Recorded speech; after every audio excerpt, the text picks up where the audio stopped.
Жаш кыздар эмнеликтен сойкулукка барууда деген сурообузга жооп алуу үчүн сойкулар байырлаган баарына белгилүү дареке кабарчыбыз маалымат алуу үчүн барды. Баарысы башында маектешүүдөн качып жатса, көптүн арасынан бир жаш кыз өзүнүн тагдырын ачык айтып берүүнү туура көргөн.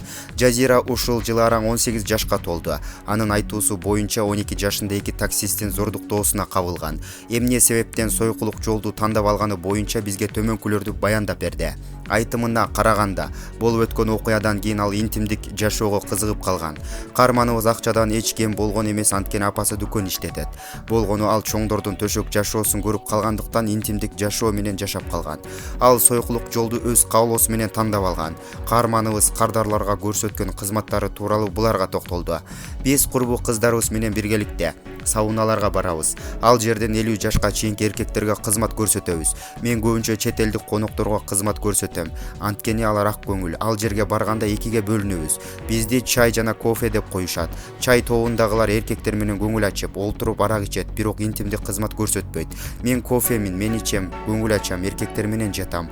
Аларга ырахат тартуу кыламын. Мага азырынча эркектерге ырахат тартуу кылган жагат. Жумушумду сүйөм деп сөзүн жыйынтыктады Жазира. Булак Назар Ньюс.